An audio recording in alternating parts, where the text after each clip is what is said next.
আপনার জাতীয়করণ করুন। আমরা পর্যায়ক্রমে করতে গেলে আমাদের বর্তমান আমরা জানি যে আমরা 25% উচ্চ ভাতা পাই। বর্তমান বাজারে এই 25% উচ্চ ভাতা দিয়ে একটি মানে কি বলবো একটি ফুটবলও কিনা যায় না। খেলোয়াড়দের মানে খেলো বাচ্চা খেলো তাদের একটা খেলনা দেবো তাও কিনা সম্ভব হচ্ছে না। আমি চাচ্ছি অন্তত চলতি বছর চলতি আসন্নের ঈদুল ফিতরের থেকে আমাদেরকে শতভাগ সরকারি নিয়মে শতভাগ উৎসব ভাতা প্রদান করুন। বাড়ি ভাড়া আপনি সরকারি ভাবে অন্যান্যদেরকে যেভাবে বাড়ি ভাড়া দিচ্ছেন সরকারি ভাবে আমাদেরকে বাড়ি ভাড়া প্রদান করুন। চলতি অর্থ বছর থেকে আমাদের পূর্ণাঙ্গ অন্তত মেডিকেল ভাতা, পূর্ণাঙ্গ উৎসব ভাতা এবং আমাদের বাড়ি ভাড়াটা যদি মেনে নেন তাহলে আপনার এরকম রাষ্ট্রের কোষাগারে এমন কোনো অভাব করবে না আমাদের তিনটি দাবি পূরণ করতে। আপনি যদি শিক্ষক বান্ধব হয়ে থাকে, আপনারা যদি শিক্ষা প্রতিষ্ঠানের মেরুদণ্ডকে শক্ত করতে রাখি থাকে তাহলে আমাদের অন্তত এই তিনটি দাবি আমাদেরকে সাময়িকভাবে পূরণ করে। মাননীয় শিক্ষা উপদেষ্টার সাথে আপনাকে বলতে চাই, আপনি একজন শিক্ষক, আপনি শিক্ষকের শিক্ষক। আজ আমরা যে সময় আপনার কাছে অনেক ছাত্র ভরে আসছে, আমরা এখানে শিক্ষকতা করতে আসছি।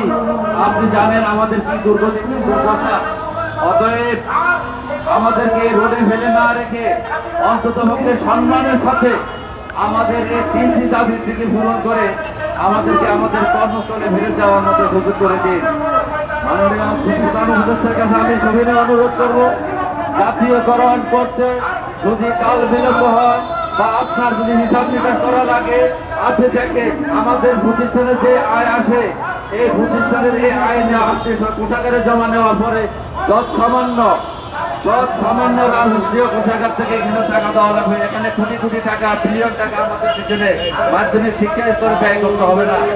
আমি সবিনয়ের সাথে বলতে চাই, এই ঈদুল ফিতরের থেকে আমাদের শতভাগ সরকারি নিয়মে আমাদের উৎসব ভাতা পূরণ করা হোক। আমাদের শিক্ষকদের মান একজন সম্মান সহকারে আমাদেরকে শিক্ষা প্রতিষ্ঠানে ফিরে যাওয়ার জন্য ব্যবস্থা করে দেবেন এই আশাবাদ ব্যক্ত করে আমরা বিভিন্ন জেলা থেকে, বিভিন্ন অঞ্চল থেকে, বিভিন্ন প্রতিষ্ঠান থেকে আমার যে সকল শিক্ষক ভাইয়েরা আজ এই ময়দানে বসে অবস্থান করেছেন তাদের কৃতজ্ঞতা জ্ঞাপন করতে তাদের হতে এবং অন্যান্য ভাইরা যারা এখন আশেপাশে আছে তাদের থেকে আমাদের সাথে জড়িয়ে খাওয়ার জন্য অনুরোধ করছি। এবং আজ বেলা 12:30টার সময় আমাদের লং মার্চ হবে। এই লং মার্চে অংশগ্রহণ করার জন্য সবাইকে বিনীত অনুরোধ জানিয়ে আমি আমার সংক্ষিপ্ত আলোচনা শেষ করছি। আসসালামু আলাইকুম ওয়া রাহমাতুল্লাহ। সংগ্রামী সহযোগিতাগণ, আপনারা জানেন আমাদের এমপিভুক্ত শিক্ষা জাতীয়করণ প্রত্যাশী যেতে লাগাতার কর্মসূচি 14তম দিন চলমান। ইতিমধ্যে আমাদের কর্মসূচি ঘোষণা হয়েছে লং মার্চ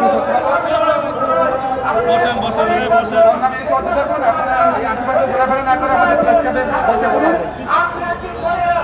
সংগ্রামী সহযোগিতাগণ, এ পর্যায়ে বক্তব্য নিয়ে আসবেন কক্সবাজার জেলা থেকে আগত আমাদের সংগ্রামী সহযোগিতা সদ্য আখতারুল উপদেষ্টা।